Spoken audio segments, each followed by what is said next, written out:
Hey guys, welcome back to my YouTube channel. I'm Rachel Brown of Purvis to Brown Bookkeeping.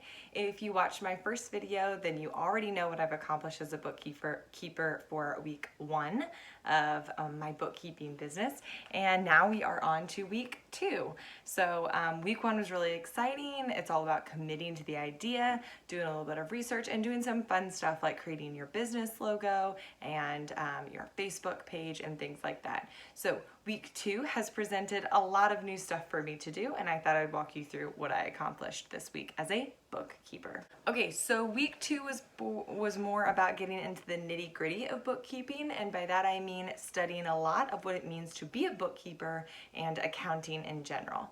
So in week 1, I probably watched a lot of YouTube videos and read a lot of Pinterest blogs just about the idea of bookkeeping and how you can be a bookkeeper and work from home and how those things go together, how long it took for people to get clients, etc. But this week, a lot of my studying or research about being a bookkeeper was actually about the accounting principles that are so important to know as a bookkeeper and to work for someone else. So I think that what happens a lot in these YouTube videos from bookkeepers and on the blogs in their on their personal website is that they talk a lot about the theoretical idea of how great it is to be a bookkeeper. But I felt like what was lacking was a lot of the actual content of what it means to be a bookkeeper. And so I did a lot of studying on specific accounting principles. And so really quickly, I'm just going to go to that and kind of talk you through what I mean by those accounting principles. So I took notes because I'm a super type A person. This was an entire page of notes that I took this week just on accounting principles from like one major YouTube channel, videos by some guy that I'll have to look up his name. Sorry, I'm sure he's a really great person. He has a lot of really great videos on accounting. I'll try to make sure that information is down below. But in his videos, I felt like he walked through accounting at a very basic level, starting from stuff that I felt like I understood from doing my husband's books, more towards the nitty-gritty of accounting. So he covered information on profit and loss statements, which I did know about because profit and loss statements are one of the most basic accounting or bookkeeping principles to use to keep track of expenses and income that comes into a business.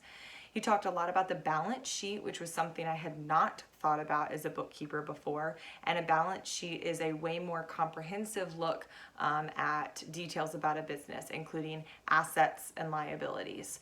And he did a really great job of explaining those things and explaining where they go in a balance sheet and how that is a productive document for a business.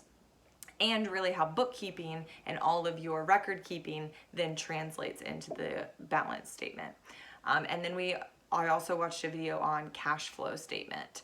And so that's really something that gives you a good look at a business's current cash on hand and what they have, what resources they have at any given moment to use for their cash or for expenses and so forth.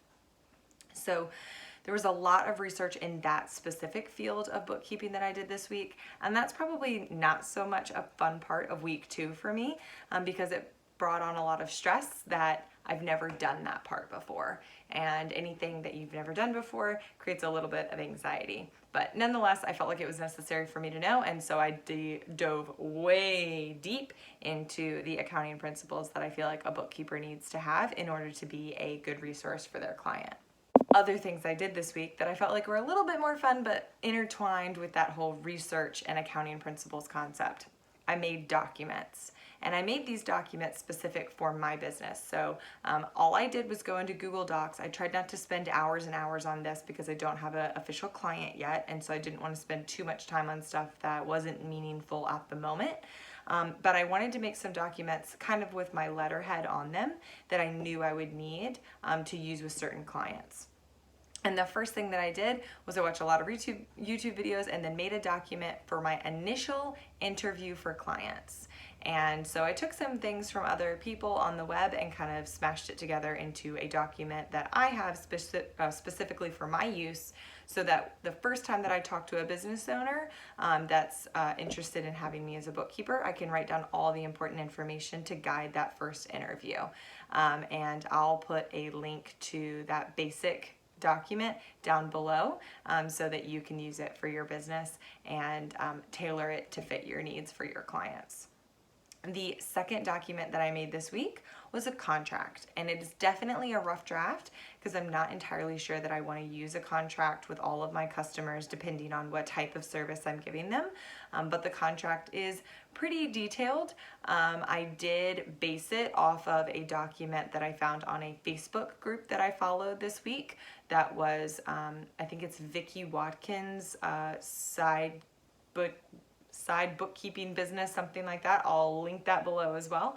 But I did find this in that Facebook group as a resource for me to use for a rough draft for my contract for a prospective client. The third document I made this week was an income and expense sheet document. So I took what I used for my husband's business and tweaked it to fit a just more generic client that I don't know yet. Obviously I don't have that client, but something where I could run through with paper and pencil and mark down their expenses and their income and then tally that up for almost to use for a profit and loss statement for a month.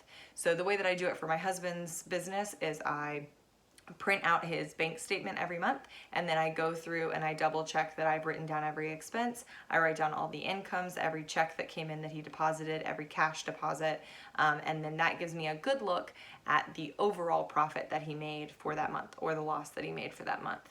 But this leads me into the fourth document that I made for my business with my letterhead, etc., was my profit and loss statement. And I did a little bit more like searching online about what I liked on different profit and loss statements and what I thought was a good way to organize all the information. I will also link that profit and loss statement down below because I do think that it would be helpful. And I also made an annual sheet for the profit and loss. So every month you need your profit and loss statement, but then you need to tally all those things up for an annual profit and loss statement as well, because that's a very useful resource for end of the year taxes. And then the last one that I made, the fifth one that I made for my business was a check register. And that was really easy. That wasn't hard at all. But the check register is just a written form for clients to track the checks that they deposit and the checks that they receive. And that way I can check with their statement what has cleared. So we would need to know if there was a check that they wrote that went out but has not been cashed yet, and then I need to track that expense for the next month or so forth. So that's all the documents that I made this month. I know that sounds like a lot, but at the same time, I wanted to have those things done before I met with my first client so that if I wanted to get started on their books right away, then I had those things to use and didn't have to create them as I was needing them. Okay, and some more logistics this week that I did as my second week of a bookkeeper is I made a business license, or I applied for a business license through my local county. It was as easy as going online and then filling out the paperwork and then mailing it in. My county, it was a $30 fee for the business license, and then they sent that back in the mail, which was really exciting.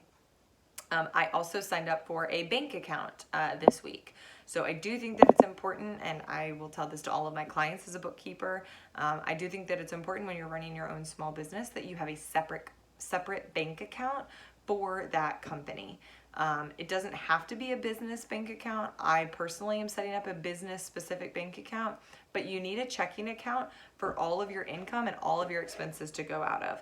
And that makes it really easy to print a statement and see everything that is the finances are going through that one place for your business for a month. And that way your personal account is completely separate. The more exciting stuff that I did in my second week as a bookkeeper was I reached out to my first potential client. But this client I'm going to volunteer for. And so she's a friend that does photography, and it's just a small business, but it is something that she's really passionate about. And she's pretty established. She's been doing it for a little over a year. As a side business for her. And so I reached out to her and I asked her if she would be interested in having me volunteer to do her books for the month. And so I did kind of like a small interview with her, but I'm going to sit down with her hopefully next week or the following week and get more into her books and what her process has been as a small business owner right now with her bookkeeping and how she would like to change that. And this is something I have yet to discuss with her, but I would really like to maybe do that for 2 months. So I would write a contract for a 60-day time span, and then she can reevaluate at that time and say, and decide if my services have been beneficial to her and if she'd like to hire me on as her bookkeeper. But right now I'm going to do that on a volunteer basis, and that way I have something to go off of later and say, hey, look, I've done bookkeeping for my husband's small business. I've done bookkeeping for this local photographer. I really enjoy it. Here's a review of her for my services, and just have that as going forward. So I really hope that you found this video helpful in your adventure in becoming a bookkeeper, or your thoughts in becoming a bookkeeper, and you're more than welcome to reach out. I will have my email address down below, and hit subscribe.